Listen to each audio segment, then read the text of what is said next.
በቀዳሚነት በትግራይ ስለሚፈጸመው የአየር ጥቃትና ስለ ብሔራዊ ውይይቱ የመንግስት አቋምን የተመለከተው ዘገባ ነው የምናስቀድመው። የኢትዮጵያ መንግስት በትግራይ ክልል በሚፈጽማቸው የአየር ድብደባዎች ሰላማዊ ዜጎችን አጥቅቷል በሚል የሚቀርቡበትን ክሶች አስተባብሏል። የመንግስት ኮሚኒኬሽን ኃላፊ ሚኒስትር ለገሰ ቱሉ በተለይ ለዶቼ ቬለ እንደገለጹት ህወሓት ወደ ትግራይ የሚሄደውን 118 የእርዳታ ቁሳቁስ የጫኑ ተሽከርካሪዎች በአፋር አባላ በኩል እንዳይገቡ አግዷል ሲሉም ከሰዋል። ከእስር የተለቀቁ ፖለቲከኞች በተመለከተ መንግስት በቀጥታ እንደማያወያያቸውና ከእስር ውሳኔው የተላለፈ ሀገር አቀፍ ብሔራዊ ምክክሩ ላይ ተሳታፊ እንዲሆኑ ታስቦ ነው ብሏል። ስዩም ጌቱ ተጨማሪ ዘገባ አለው። የኢትዮጵያ መንግስት ባለፈው ሳምንት አርብ ከዓመት በላይ በእስር ላይ የነበሩ ፖለቲከኞችን ክስ በማቋረጥ እንዲለቀቁ ያስተላለፈው ውሳኔ በብዙ መልኩ ታይቶ እያወዛገበም እየተሞካሸም ሳምንቱን በሙሉ ዘልቋል። ከእስር የተለቀቁት ፖለቲከኞቹም ስለ ጉዳዩ ምንም የሚያውቁት ነገር እንዳልነበረና ቀጣይ እርምጃው ምን እንደሚሆን እንደማያውቁት ነው የሚያነሱት። ዶቼ ቬለ መንግስት ለብሔራዊ ውይይቱ ሲባል ከለቀቃቸው ፖለቲከኞች ጋር በቀጣይ እንዴት ሊሰራ ወጥኗል ሲል ጠይቋል። የመንግስት ኮሚኒኬሽን አገልግሎት ኃላፊ ሚኒስትር ዶክተር ለገሰ ቱሉ እንደነገሩ ፖለቲከኞቹ በብሔራዊ ምክክር መድረኩ ላይ እንዲሳተፉ መፈታታቸውንና በተናጥል ከመንግስት አሊያም ከገዢው ፓርቲው ጋር የሚያደርጉት ምክክር ግን አለመኖሩን ነው። ክስ ነው ያቋረጠው። የፈታው ለዳያሎጉ ምቹ የፖለቲካ ሁኔታ እንዲፈጠር ለማድረግ ነው። ለውይይቱም እኮ በር ከፈተ እኮ። የትኛዎቹም በሀገሪቱ ውስጥ የተለየ ሀሳብ አለን የሚሉ በሙሉ ይሳተፋሉ ማለት ነው። በዚህ ውስጥ ገዢ ፓርቲ እንደ አንድ ፖለቲካ ኢንቲቲ ሆኖ ነው የሚሳተፈው። ራሱ አዋይ ራሱ እንትን አድራጊ አይደለም። ስለዚህ አሁን ዳያሎጉ ሄደው ገለልተኛ በሆነው አካል የፖለቲከኞቹ ከእስር መለቀቅ በበርካታ ዓለም አቀፍ ተቋማትና ከዚህ በፊት የኢትዮጵያን መንግስት አካሄድ በሚቃወሙት ሀገራት ጭምር ተንኳሽቷል። ይሁንና መንግስት ለብሔራዊ ውይይቱ ዝግጁ መሆኑን በሚጠቁምበት በአሁኑ ወቅት በሰላማዊ ዜጎች ጭምር ላይ ያነጣጠረ የአየር ጥቃት ተደጋግሞ በትግራይ እንደሚፈጸም በተለያዩ አካላት ይነሳል። ዶክተር ለገሰ ግን በዚህ አይስማሙም። ውሸት ነው ይሄ። ያው የተለመደ የትነግ ተጠቃን ታርጌት ተደረገ ሲቪሊያን ሞቱ ወዘተ የሚለው ነው። መንግስት እንዴት የራሱን ዜጋ ታርጌት ያደርጋል? ትግራይ ውስጥ ያለው እኮ የራሳችን ዜጋ ነው፣ ኢትዮጵያውያን ናቸው። መንግስት ሲቪል ዜጎችን በፍጹም ታርጌት አያደርግም። ይሄ ፈጽሞ ውሸት ነው። ሁልጊዜ እነሱ በጦርነት በተለያየ መልኩ ድል ሲሆኑ ትግራይ ብሎክድ ሆናል፣ እርዳታ እህሉ እንዳይደርስ ሆናል ብሎ ይናገራሉ። መንግስትን ይከሳሉ። ሌሎችም ወደ 1010 መኪናዎች ሄደው እስካሁን አልተመለሱም። ስለዚህ ግን የሚናገር ነገር የለም። የእነሱን ጦር ነው የሚያመላልሰው፣ የእነሱ ሚሊተሪ ፋሲሊቲ ነው የሚያመላልሰው። ኦቻ ይሄን ያውቃል ግን አይናገርም ስለዚህ ጉዳይ። አሁን ሁማኒቴሪያን ኤድ የለም፣ ይልቁንም መንግስት ሲቪሊያንን ታርጌት አድርጓል ነው የሚል። ይሄ የተለመደ ፕሮፓጋንዳና መንግስት ላይ አላስፈላጊ ጫና ለመፍጠር የሚደረግ ሙከራ ነው። ይሄ ተቀባይነት የለውም። የአየር ጥቃቱ ተጠቂ የሆኑ ህጻናት ምስላቸው ውሸት ነው።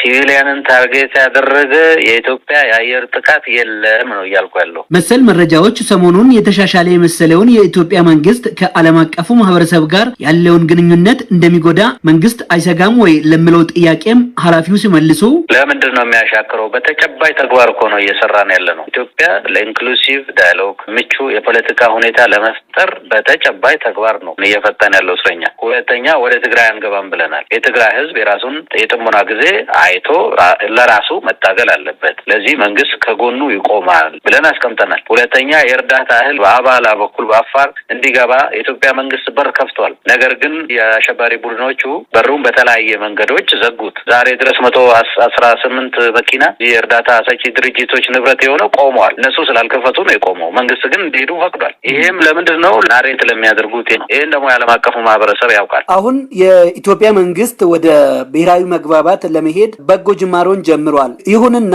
አሁንም ድረስ በትግራይ የሚደረግ የአየር ጥቃትን ጨምሮ ጦርነቱ ካለመቆማቸው ደግሞ መንግስት ለዚህ ቁርጠኛ ለመሆኑን ያሳያል በሚል የሚያነሱ ወገኖች አሉ። ምንድነው ምላሽው? የኢትዮጵያ መንግስት ቁርጠኛ ባይሆን ኖሮ ባለው አቋሙና በአሸናፊነት ስሜቱ እንዲሁም ይሄ አሸባሪ ኃይል በህዝባችን ያደረሰው ያ ሁሉ በደል ሄዶ ብዙ ነገር ባደረገ ነበር። ስለዚህ ከዛ ስሜት ታቅቦ ያኛውም ህዝባችን ነው ብሎ የህዝቡን ሁኔታ ግምት ውስጥ አስገብቶ የአሸባሪ ፍላጎትን ደግሞ ኢግኖር አድርጎ ነው ሰራዊቱ ከነሙሉ አቅሙ ከነሙሉ ዝግጁነቱ እንዲቆም ያደረገው። ሁለተኛ እርዳታ ያለ ምንም ሁኔታ እንዳይቋረጥ በሩን ከፍቷል። በሶስተኛ ደረጃ ብዙ ጥፋት ያጠፉ እነሱም ተባባሪ ስር የነበሩ እስረኞችን እየፈታን ስለዚህ መሄድ ከሚገባውም በላይ የሄደ ነው የኢትዮጵያ መንግስት። በቀጣይ ለሚታሰበው ብሔራዊ ውይይት አሁንም መንግስትን እንደሚዋጋ የሚነገርለት ህወሓት ይሳተፍ አይሳተፍ የተጠየቁት የመንግስት ኮሙኒኬሽን አገልግሎት ኃላፊ ሚኒስትሩ ህወሓት አሁንም ለዚህ ዝግጁነት ያለው እንዳይመስልም ሲሉ መልሰዋል።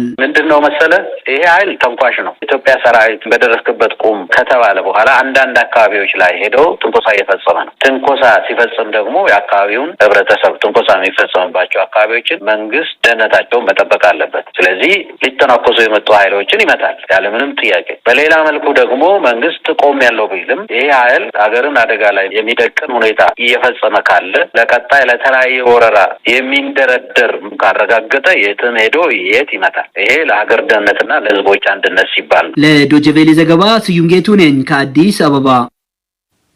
የዜና መጽሔታችን ቀጥሏል። አድማጮቻችን፣ በነገራችን ላይ በካሜሩን ያውንዴ እየተካሄደ የሚገኘው 33ኛው የአፍሪካ ዋንጫ የምድብ 1 ሁለተኛ ጨዋታ በኢትዮጵያና ካሜሩን ብሔራዊ ቡድኖች መካከል እየተካሄደ ነው።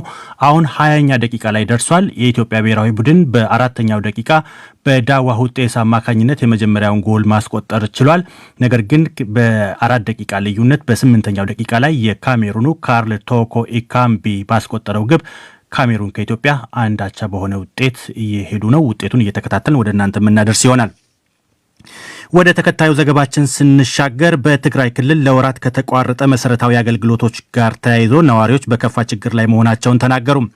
በከተሞች የጎዳና ተዳዳሪዎች ቁጥር ባልተለመደ ሁኔታ ጨምሯል። በልመና የሚተዳደሩ አዛውንቶችና ሴቶችም ተበራክተዋል። ከእርዳታ አቅርቦት መስተጓጎል ጋር በተገናኘ ምክንያት በመጠለያዎች የነበሩ ተፈናቃዮች እየተበተኑ መሆኑም ተገልጿል። በትግራይ ላለፉት 6 ወራት የባንክ፣ የቴሌኮም፣ የምድርና አውሮፕላን መጓጓዣ የተቋረጠ መሆኑንና ህዝቡ በፋይናንስ ተቋማት ያስቀመጠውን ገንዘብ ሊያገኝ እንዳልቻለ ይገልጻል። መድኃኒትን ጨምሮ ሌሎች የፍጆታ ሸቀጦችም ከሀገር ውስጥም ይሁን ከውጭ እንዳልገባላቸው አስተያየታቸውን ለዶይቼ ቬለ የሰጡ የመቀሌ ከተማ ነዋሪዎች ተናግረዋል። ሚሊዮን ኃይለስላሴ ከመቀሌ ተጨማሪ ሪፖርት አለው። ላለፉት 14 ወራት ከከፍተኛ ሰብአዊና ኢኮኖሚያዊ ኪሳራ ጋር በትግራይ እየቀጠለ ያለው ጦርነት ለበርካታ ህዝብ ስደት፣ ረሃብና ሞት ምክንያት እየሆነ ነው። በተለይም ባለፉት 6 ወራት በመላው ትግራይ ባንኮች በመዘጋታቸው ህዝቡ ያስቀመጠውን አውጥቶ መጠቀም አልቻለም። ከለጋሽ ድርጅቶች ይሁን መንግስት የሚቀርብለት እርዳታ የለም። መንገዶች በመዘጋታቸው ደግሞ ከየትኛው አቅጣጫ የሚገባ ሸቀጥ፣ መድኃኒት ይሁን ሌላ ነገር የለም። በመቀለ እንደታዘብነው ካለው አስቸጋሪ ሁኔታ ጋር ተያይዞ የጎዳና ተዳዳሪዎች ቁጥር ባልተለመደ ሁኔታ ጨምሯል። በልመና የሚተዳደሩ አረጋውያንና ሴቶች ተበራክተዋል። የ15 ዓመት ህፃን ሐለፎም በረና ሌሎች የእድሜ እኩዮቹ ከቀያቸው ግጀት አካባቢ ከ3 ወራት በፊት ወደ መቀሌ መጡት የተገኘው ስራ ሰርተው ራሳቸው ለመቻልና ከተረፈም የተቸገሩ ወላጆቻቸው ለማገዝ በሚል እንደነበር አጫውተውኛል። ይሁንና አሁን እናሐለፎም ኑሯቸው በጎዳና ሆኗል። ባዓልና ናስና እንሰርሕና መጽና ካውዚ ያለና ቃሪና የለ ስራሕ ሆነ ባለው ችግር ምክንያት ከግጭት አካባቢ በራሳችን መተን እዚህ ሰርተን ለመኖር ነበር ሐሳባችን። አሁን ላይ ቤት መከራየት ስለማንችል እዚሁ ካስትል አካባቢ ተጠግተን እናድራለን። የሆነ የጉልበት ስራ ካገኘን ብቻ ነው ለምግባችን የሚሆን ብር አግኝተን የምንበላው። ካላገኘን ቀኑን ሙሉ ሳንበላ ልንውል እንችላለን። ለምሳሌ ዛሬ ገበያ አካባቢ ሄደን በሸክም ካገዝነው ሰው 30 ብር አገኘን። ቅናሽ በሆነ ዋጋ ምግብ የምናገኝበት አካባቢ መተን ምሳችን እየበላን ነው። ሁሌ ግን ስራ የለም። 30 እንወለለን ሰሐካው እንበካርና ስራ የለም። ከነዚህ ህጻናት በተጨማሪ በጦርነቱ ምክንያት ከተለያዩ አካባቢዎች ተፈናቅለው መቀለ በሚገኙ ከ20 በላይ መጠለያ ጣቢያዎች የነበሩ ተፈናቃዮች አሁን ላይ እርዳታቸው እየተበታተኑ ነው። ለወራት ምንም አይነት ድጋፍ ያላገኙ በከተሞች የሚኖሩ እርዳታ ፍላጊ ዜጎች ህይወታቸው አደጋ ላይ መሆኑ ይገለጻል። በሺዎች ከሚቆጠሩ የምግብ እርዳታ ፍላጊ ዜጎች መካከል ለተወሰኑት ለመድረስ በሚል በየዕለቱ ለ300 የሚሆኑ ሰዎች ቁርስ የሚያቀርቡ በጎ ፈቃደኛ ወጣቶች እንደሚሉት ያልተነገረለት በከተሞች ያለው ረሃብ ለበርካታ ሰዎች ሞት ምክንያት እየሆነ ነው። የበዓልና ለበዓልና የሀገር ውስጥ በጎ አድራጊ ድርጅት አስተባባሪ አማኑኤል ገብረ ጻድቃን በተለይም ተፈናቃዮች በከፍተኛ ችግር ላይ መሆናቸው በመግለጽ የተራቡትን ለማገዝ እየጣሩ መሆኑ ይናገራል። አብዛኞቹ ተፈናቃዮች ናቸው። ከግጀት፣ ሳምረ፣ ማይቅነጣል፣ አድዋ፣ አክሱም አካባቢ የመጡ ከሁሉም የትግራይ ክልሎች የመጡ የተውጣጡ ናቸው እና አይዲፒ ሴንተር ውስጥ ነበር የነበሩት። አሁን ግን አይዲፒ ሴንተሮቹ ውስጥ ምንም አይነት ምግብ የለም። ሰው መሞት ጀምሯል ብያለሁ።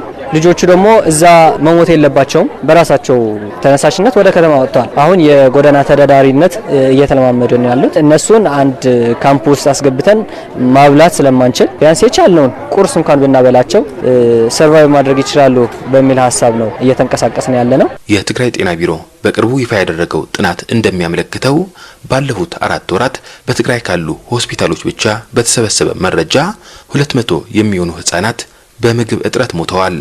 ያነጋገርናቸው በእርዳታ ስራዎች የተሰማሩ በጎ ፈቃደኞች ያለው ችግር በዚህ ከቀጠለ ለመገመት አስቸጋሪ ሁኔታ ሊፈጠር ይችላል ይላሉ።